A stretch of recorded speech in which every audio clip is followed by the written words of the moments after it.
Morning, everybody. Rusty from the Rusty Razor. Have another shave of the day, and today we're going to be doing Crowne and Crane's Tobacco Vanilla. Very nice scent. Smells. If you like Haverford from Stirling, if you like this one, you're gonna like this one because pretty close. Now there is a difference between them. This one's a little more tobacco forward. This one's a little more vanilla forward, but you definitely get the old tobacco. It's like it is the old Tom Ford tobacco. It's like they're very similar. Just one has a little bit more on one side than the other.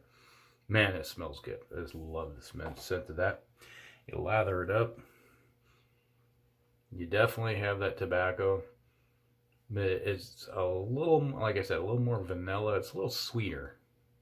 I get a little more sweetness than I do with the Haverford. It's a nice soap, nice scent.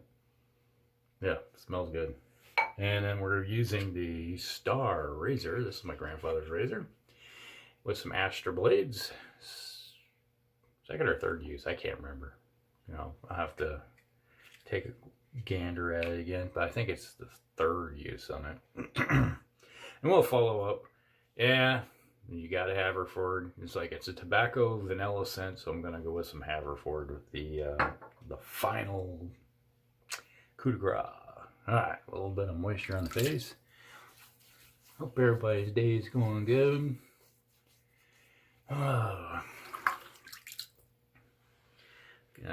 Hopefully be a good day for me today. A little sore, but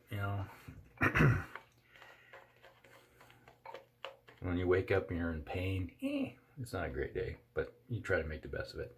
So I got a nice sheen on this. Look at that. It's a nice soap. Man, it smells good. Like I said, though, it is a slightly more sweet on the scale compared to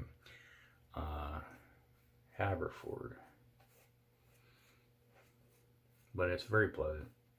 I like it.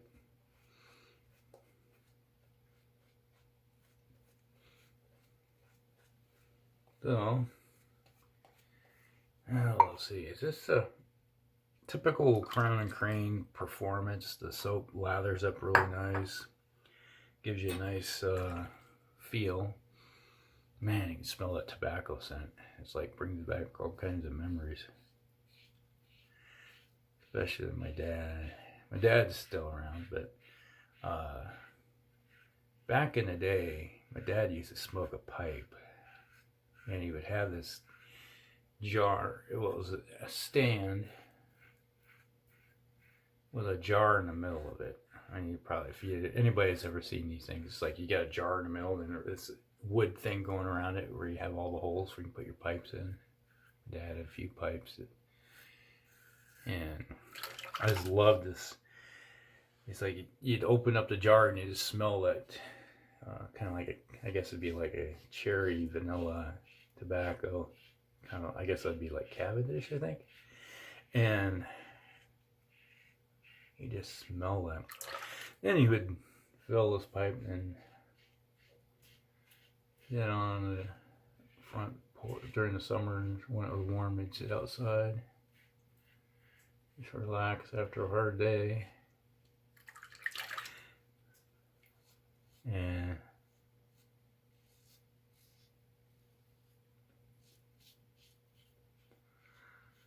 I just remember all that. Like, sit there and chat with him. He worked, when I first remember him, he worked at the Lund boats, to make the fishing boats, Lund, L-U-N-D, Lund. And he was the one guy that was a specialist in making fiberglass boats. We did that for years before we bought the farm. We lived down by, for a while we lived in like Little Falls, Minnesota. And that house, the backyard was the Mississippi River. And yeah.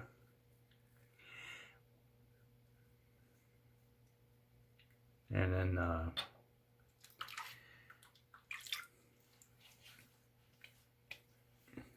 then we lived there for a little while, and then we moved a little farther north of Brainerd. We had lived on the lake for a while, about 2 years.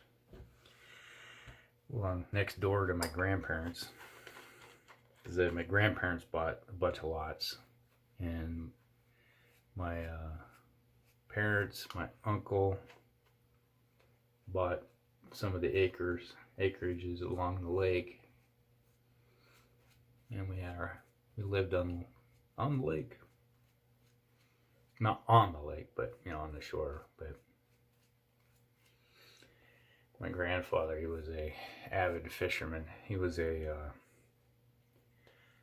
fishing guide, and tourists and stuff would come in and want to go fishing someplace, and he'd take them to the best places on the lake or other lakes like Pelican Lake, and every time it's like if they had space for one person, it was like if it wasn't a school day, or like especially in the summer, when it was his prime time, and if he had space, he'd take my brother and I, older brother, and we'd get, heck, it was sometimes we were fishing 5, 6, 7 days a week. If he didn't have because my grandfather just loved to fish, and we ate a lot of fish. It was like that was our main staple of our diet. Northern walleyes, panfish.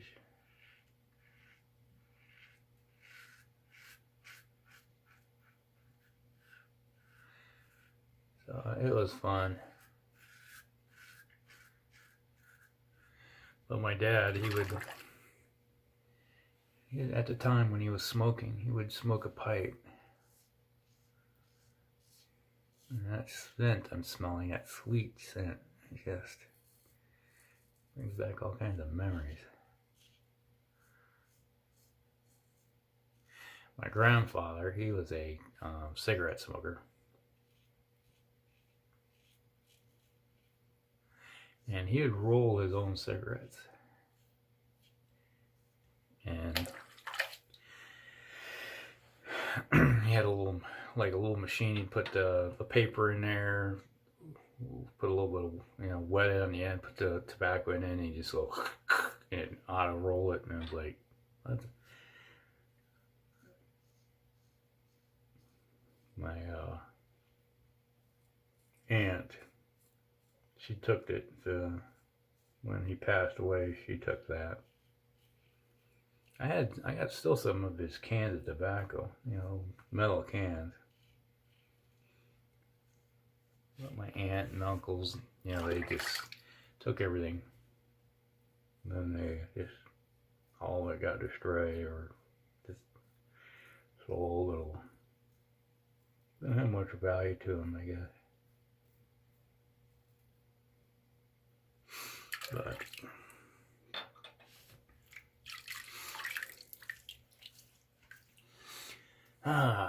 let's see. It's not bad. Knocked it down so far. Oh, wow, that scent is good. Last pass. Get her done. Just out of this thing. But my dad, he quit smoking about 75. I think about 75 he quit smoking. He gave it up. He just up and said, I'm done. Quit cold turkey. About the time my grandfather passed away in 76. Yeah, let's see, I've been February 76, so I guess it's been a long time.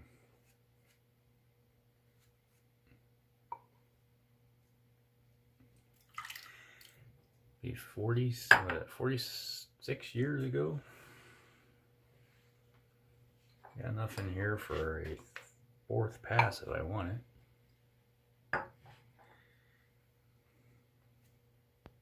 So here we go. Yeah, he just like one day he's like, I'm done, and he took everything he had, took all this gear. It's like, except for his, threw the pipes away. It was like he didn't want anything to remind him. And I snagged up his like, what are you gonna do with this? I'm gonna throw it away. It's like, no, Dad, let me keep it. So I kept it. It's in the basement in a box. Still have it. It's even if he wasn't smoking, I like the scent that come out of that thing. And it just still, I guess it had been about 5 years ago. I was cleaning the basement, and I opened up a box and I found it. It still smells just like tobacco, just permeating.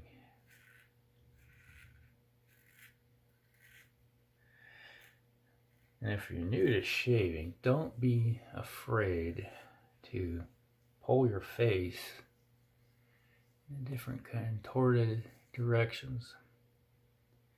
And these,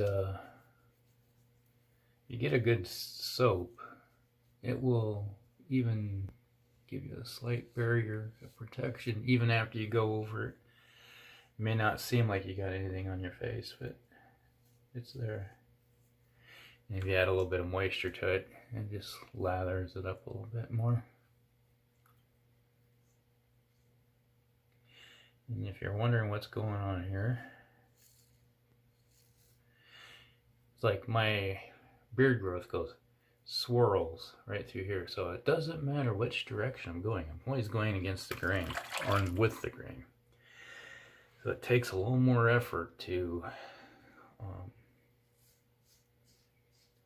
get a smooth, clean shave, because you can keep going one direction and maybe, you know, my beard growth goes down like normal above my chin line, but below my chin it is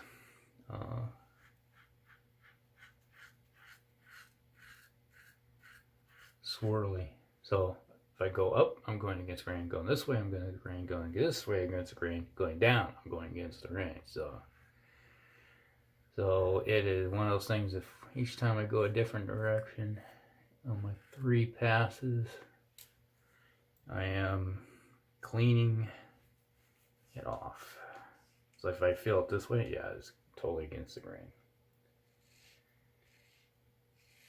And when you do this, don't be afraid to pull your skin and give yourself a flat spot, because it's easier to shave with a flat spot. Can't do it around here on the chin. You know, the best you can do is contort your face, make these weird facial expressions.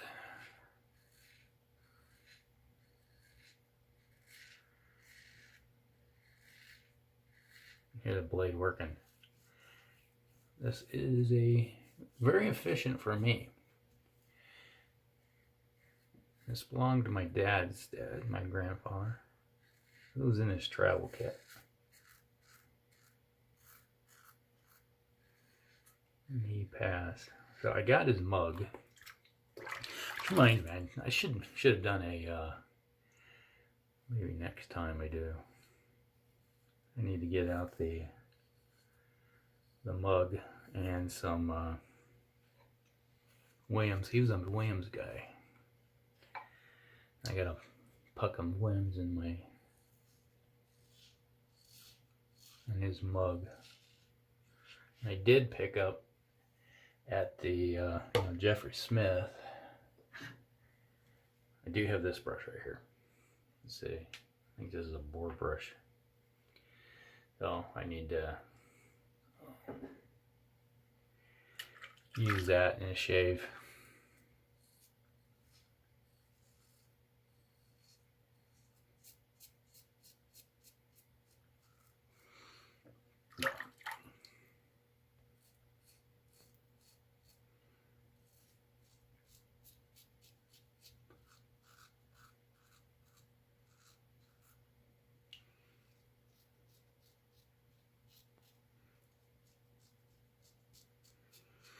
Sorry about silence. It's hard to talk when you're doing your lip.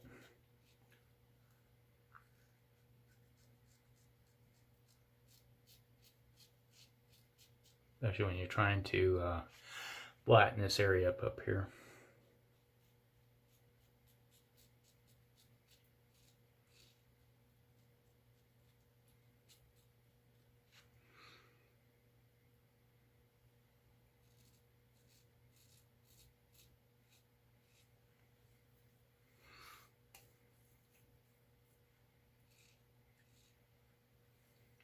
Alright. Man, that's smooth. Oh, there's a spot right there. You hear it. You get that feedback and you're like, hello, I forgot you.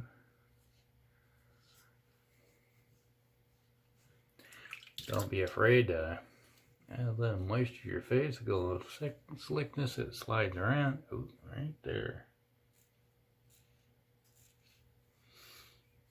And feel your face. If you're looking for a really good close shave, feel around.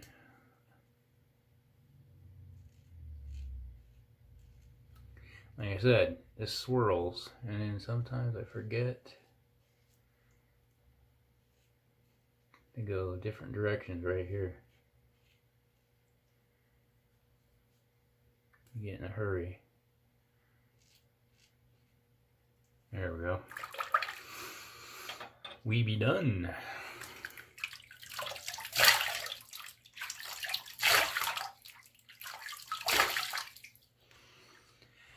All right.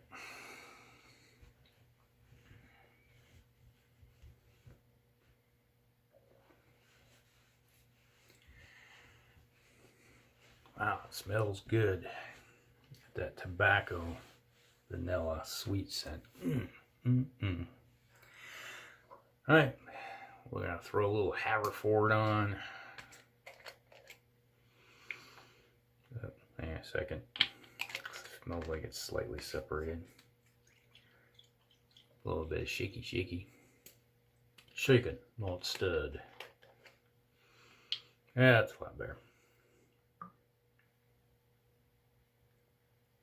There we go. A little bit tingling right here.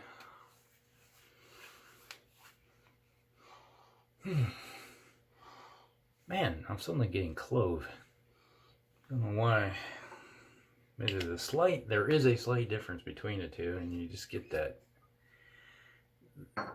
It's like when you have a certain scent profile and your nose gets used to one thing and this thing, so it kind of, and then all of a sudden it brings something else up new. I'm getting clove. Like, that's weird. Nature of the beast, I guess. All right, that was Crowne and Crane's Tobacco Vanilla. Their version of Tom Ford, I guess. Man, it smells good. It's a nice little tobacco scent. So if you like the Tobacco Vanilla, if you like Stirling's version, you like this one. And if you have tried other tobacco stuff, this would be a good one too.